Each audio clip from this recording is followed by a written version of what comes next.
brightness down some. Okay. Oops. Oops. No, not my videos. My channel. Sweet. Pull up the live stream. Wait, we got a comment already. So, I have a huge update on soundproofing. Sort of. It's basically a lot of extremely useful info. I'll put that right there for now. It's a lot of extremely useful info that I've learned thanks to Philip from Desert Island Studios. He is a local guy who does soundproofing. He just goes to different locations and will soundproof or talk about it with you. He does have a $150 consultation fee, which that fee will not be charged if you end up using his services for soundproofing something. And $150 is a bit expensive for me, especially since I'm in between actually working at jobs and I'm taking it from my car savings, but there's just been enough mix of information and confusing things that I actually just wanted to talk to somebody who would know and have some answers and answer my questions directly, and it was worth it. So he came over earlier today and we talked soundproofing, and I'm going to share with you guys a few of the things that he said, and I kind of feel a bit awkward because I paid for an expensive service, but then a lot of this stuff is shared on the internet a lot. I don't think I'm going to be doing much in the way of hurting his business. At least I hope not. But I learned some cool things, and so it's but it is a consultation. He would actually come in and talk specifically about your space, where the biggest problems are and things. And so I think he'll still get business. Definitely check him out. Maybe use him for sound services. I'm not going to be using him for soundproofing because he said just to do the door and finish it would be $300, which is a bit expensive. Let me turn on the light out here quickly. And like my mom has done most of what you're seeing in the upstairs here, so we'll be able to shim this and get it to work right.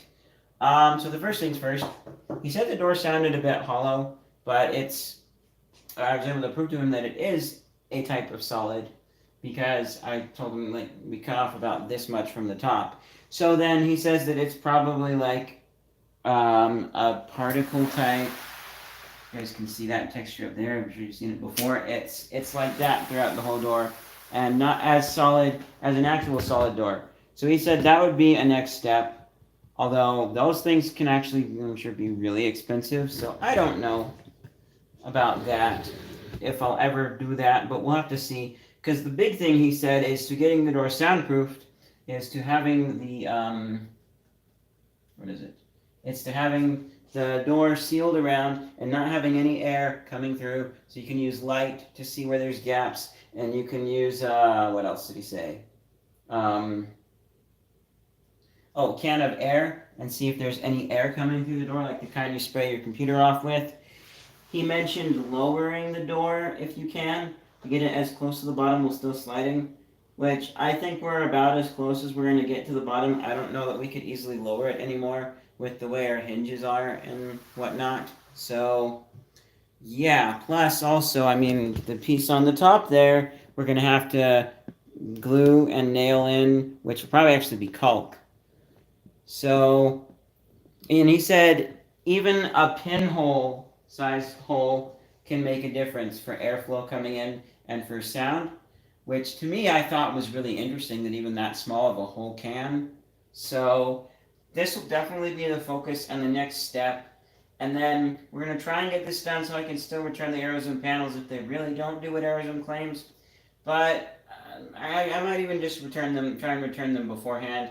He also recommended another website, which I'm still doing research on this website. It's Foam Factory. He says he uses them. They're less front-end friendly. They're more like cheap bulk price type for people like him who actually do soundproofing. It's a little confusing though. I'm going to have to double check some things. But if I did my math right, AeroZoom's pack of 100 pyramid panels are they're like 1 cent cheaper per square inch. But they're also like 0.01 or no, 0.1 inches shorter, because it's like 1.9 inches for the standard non-pro AeroZoom stuff, and the closest to that would be the 2-inch foam from uh, the darn, my mind's drawing a blank right now, foam factory. One other thing I noticed too, which I kind of not want to go with AeroZoom because these things haven't seemed to be great, the polyester panels, and because it makes sense that they would be more expensive and make things hyped up and excited for average people to understand and try and get them to buy based on marketing ploys and stuff like that.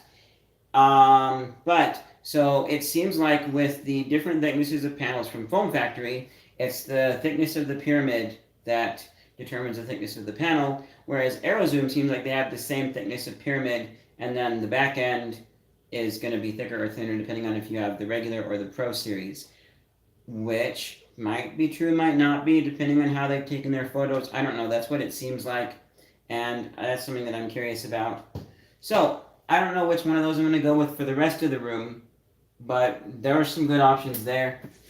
And so the next thing to point out with this, he said, I should have this, not here where I'm stressing the hinges like I am now, but put it on this other face here. So same like I have this one. Take this part and build it out a little bit, and then put this piece flat on there.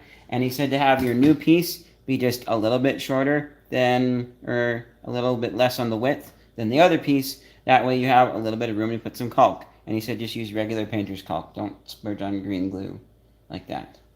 And, talking with him, we did talk about some of the things I knew about. Like you can put expensive clip systems in the walls. So essentially you have a clip and then the wall. And you're putting your room on side of a floating suspension system. Which, yeah, that would be too expensive. This space couldn't be torn apart and done like that. And also he said the same thing for the floor. That would be the next big thing to do if I were to do that, which the floor is already on concrete like he was talking about and has radiant floor heating. So then he would build a board system and put the floor up on a suspension because you're transmitting sound through stomping and stuff through the floor. I'm less worried about some of those noises because even though people walking around the house does bother me for some reasons, I can live with that.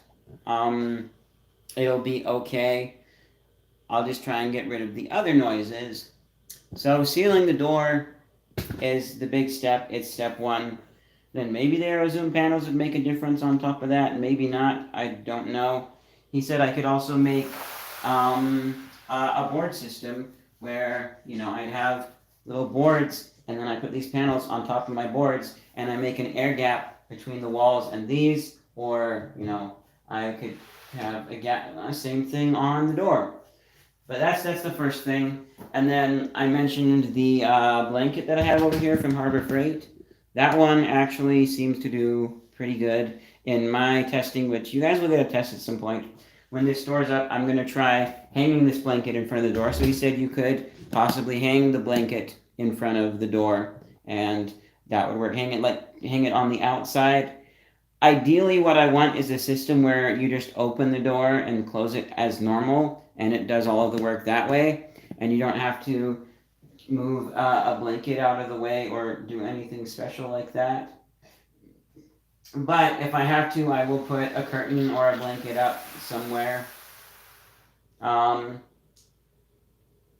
was I thinking of? Oh yeah, so he also mentioned that for a lot of soundproofing stuff, they don't have doors with holes in them with the handles, because that is going to be a problem for the sound getting through these holes. So he said I can put just my regular acoustical foam that I have, the black stuff over there. I can stuff some of that inside of there, and that'll help reduce echoes, or not echo, but help get rid of some of the sound traveling through. Even though that is more sound dampening than deadening, he said it would help with that. But he said they use a magnetic system where you have a handle just attached to the outside of the door somehow, and then you have magnets on the top or whatever that will keep it closed. That sounds very cool and expensive and probably fancier than I'll be able to have definitely for this setup. So we're going to get this door put up first and see, and then get it sealed off. And he said once I do that, I will probably be on par with what the walls are doing in terms of soundproofing capabilities. And so then from there, if I really needed more, I could be, what's the word? I could put more drywall up, or there is mass-loaded vinyl, but the amount of space that I am saving by having mass-loaded vinyl, which is more dense but thinner than drywall, the amount of space I would be saving wouldn't be worth the cost in my case. He also pointed out all these boxes there. You can get like clay, specially made, that will fit in and help soundproof those boxes a little more as well, because they're a way that sound can get in. So basically, once the door's done, that's another thing to consider right there. If I find there's a lot of sound leaking through there, I don't think there will be. I'm probably going to have to settle with having some sound coming in the room, period. And worst case scenario, that some sound is going to be footsteps and things. I'm okay with that. Or no, that's the best case. The worst case is talking. I really do not want like talking noises of people talking, especially for my own hearing. I like just quiet and peace and not people talking when I'm working. Even when I'm not streaming. Even if you guys can't hear me on my mic, I like to not hear people when I'm working. Yeah, so that's the next big thing. And then final thing I will say that he pointed out here. By the way, again, thank you for coming down. I think the consultation was worth the money because reading more stuff online wouldn't really help me. It wouldn't have answered my questions and told me, like everyone says, that sealing your door is the next best step, but I haven't heard anybody specify the pinhole size of hole can make a difference. I haven't heard that. So the final thing that he said is he said there was maybe a bit of echo coming through the vent up there. I'll have to check sometime myself because he had me clap with the door closed. But he said you want to make a box that has two sides. It's not going to be very good. It's like this with your two sides. I like this actually, yeah. He said to make a box like this. And the reason you do this, and you have a piece on the bottom, so then you have your sound being directed upwards, or any sound possibly, or just the path of air being directed upwards. So you still get air coming in, but then like right now, if I were to throw a bouncy ball, it's a straight shot to get it into the hole. That means a straight shot for sound. So if I do that, I can be reducing some noise coming in that way. So I am actually going to do that. Now, I'm also hopefully, he said if I had any more questions that he could answer by texting, I can text him. Really nice guy. So I'm going to be asking him about my airflow idea at some point and see what he says about that. Because the idea was, since once this door's sealed, I won't have any airflow going out. I've thought about having a pipe, if I can, that fits up there, and that pipe would then run up to the next, whatchamacallit? Next exit vent, next air out. And so then that pipe would be flush against the thing, and it would act as a way for air to flow, because the pipe, it would be flush against the vent, so air could go in through the pipe, maybe possibly, and go out the other side if it needed to, because that would be the best, that would be a path that wouldn't be full of air coming in through the vent. I don't know, if that's too confusing, I can explain it better in another video what I'm thinking. That's basically it. Those are some of the big things that he told me that I am really grateful for. I'm super glad that I did the consultation for that price. It has, answered some questions, and some of the pinhole stuff with the door is still a little confusing now. Like, it kind of makes sense, but it kind of doesn't. So when that's finished, I'll be able to see for myself. He said it'll be a noticeable difference, so I'm trusting him on that. And I don't know, I just felt like having these panels up, I would have noticed some difference, but maybe there was enough of the wall or enough gaps around the edges that it wouldn't have made a difference having those up or not. I don't know. They'll either be returned or I'll find out soon enough. And the last thing he said, this is probably one of the best things that I think he said, not necessarily for actually getting the soundproof, but in general, I said, so like, what if you had a concrete box? Because I heard concrete is one of the most soundproof materials. So he said, even if you have a concrete box, well, what if you have, like, say, a gunshot outside of your concrete box? There's always going to be something louder than the soundproof, because soundproof is a concept, and it's more, you have sound dampening, not sound deadening. So a gunshot, well, if the gunshot doesn't work, then how about a bomb? If a bomb doesn't work, how about a nuclear bomb? There's always going to be something louder. So, that makes sense.